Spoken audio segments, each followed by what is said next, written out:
Hey, Tony here, and I want to do a quick WrestleMania 31 review. Kind of want to rewatch some of the matches, but if I did that, then I probably wouldn't get to review out till about Friday, and I won't wait that long. I get the review out while WrestleMania is still kind of recent. I'm not gonna go over every match. Let's skip some matches. Let me just go over the matches I want to talk about. Let me quickly skip over. I'll talk a little bit about the ladder match.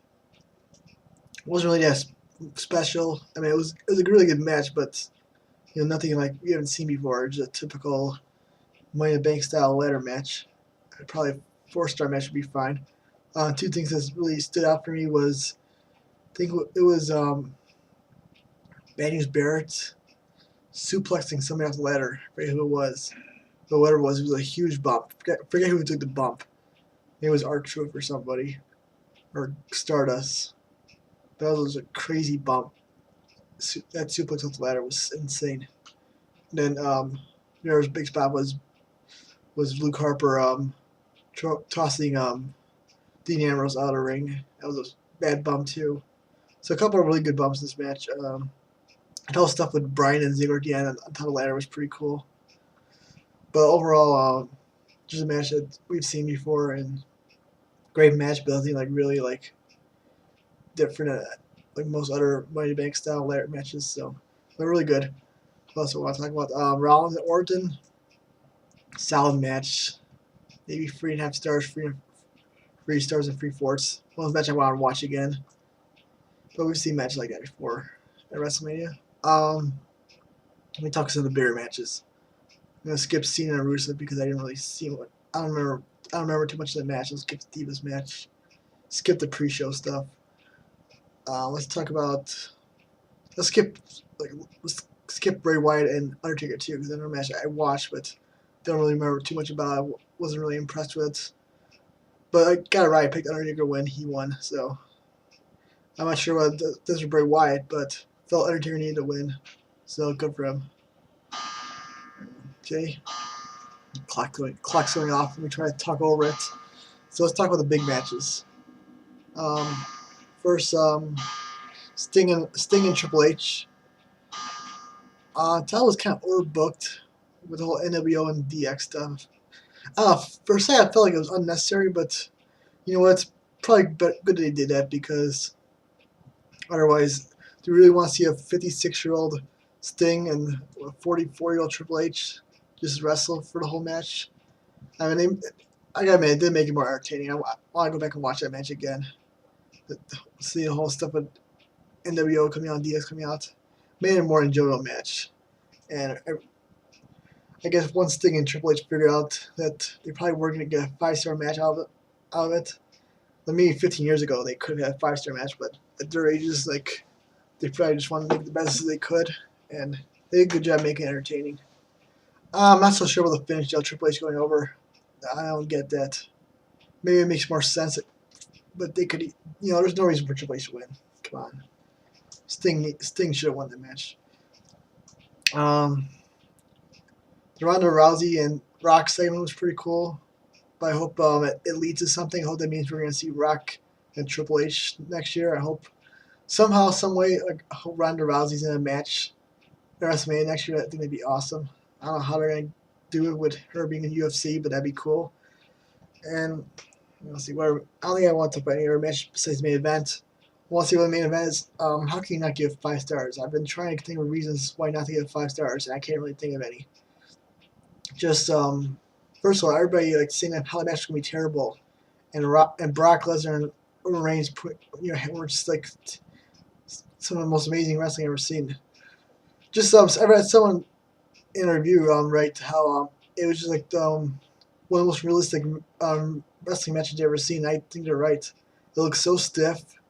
It really looked more like a UFC fight than a wrestling match. Like it really looked like Brock Lesnar was beating the crap out of Reigns.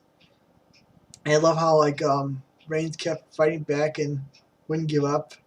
I know it's like the John Cena never give up gimmick, but Reigns did really well. And then Lesnar getting busted open was a perfect way for Reigns to make his comeback without Lesnar looking weak, because you can blame the he could blame it on the fact he was losing like a ton of blood. That's for why he was getting beat up by Roman. And it's not like Roman was just kicking his ass. He had like do like 7 Superman punches and he did 2 spears. Even that wasn't enough. And then the whole finish with Rollins coming out was incredible. I never expected him to come out during the match. I was thinking maybe after the match. So for him to come out during the match was crazy, and for him to actually win, and then they pin Reigns to Lesnar and keep Lesnar looking strong. I mean, just perfect booking, amazing. And just because of the fact that everybody was saying how this match was going to be terrible, and for them to do that, I feel like that's got to be a 5-star match. I mean, I don't know. I can give it 4.5 stars. Really, there was absolutely nothing about that match I hated. It was like perfect. I couldn't. There's nothing I could have tweaked about it at all. I mean, I can't think of one single thing I didn't like about it. And you gotta give a match like that 5 stars, right? And plus, I always look at something like historic happening in a 5-star match, and Seth Rollins cashing in at WrestleMania never happened before. It was right there as your historic moment. Doesn't get so right. So what more do you need to give it 5 stars? So gotta go 5 stars, I think. I even watched it again like Monday night. That was amazing. Okay, we're going 6 minutes already. Wow. Okay, my final thoughts. This is the top 5 WrestleMania. I'm not sure. A lot of good matches here, but nothing really like stood out as like all-time great matches besides the main event. Like Orton and Rollins, we've seen matches like that before. The ladder match, we've seen tons of like great ladder matches at WrestleMania. Triple H and Sting was pretty cool, but we've seen other like matches like that. We've seen other cool matches like that. They didn't do anything like really like spectacular, other than like the first ever DX and NWO match unofficially. That was kind of cool. What else matches? Cena, Rusev was good, but nothing great. Undertaker, Bray Wyatt. It was a very solid show. No bad matches really. But besides the main event, there was no match that really was an all-time great. Whereas WrestleMania 17, you got Angle and Benoit, you got the TLC match, you have Undertaker versus Triple H, the main event of Rock and Austin. And that one card, you have 2 of the greatest matches of all time. The second TLC match in Rock versus Austin. You have Angle and Benoit and Triple H and Undertaker were both like possible match of the year contenders. Then you got a great street fight between Vince McMahon and Shane McMahon. So that's why WrestleMania 17 is so great. Whereas WrestleMania 31, so the ladder match might have been 4 stars. The main event was over 4 stars. Maybe Orton versus Rollins might have been 4 stars. But really, the star quality wasn't. The match star ratings were a little bit less than WrestleMania 17. Not that I'm comparing to WrestleMania 17, but I mean, this is 31 and 17 isn't like this far. It's like a little bit like this far. They're not that quite close. But I would say WrestleMania 31, I like the more WrestleMania 30. Better than 29. Not sure how it compares to 28. Pretty close to 28. Better than 27. It's either the best WrestleMania since 28 or the best WrestleMania since 24. So a really good WrestleMania. I'm going to stop it here. Thanks for watching. You made it this far. See ya.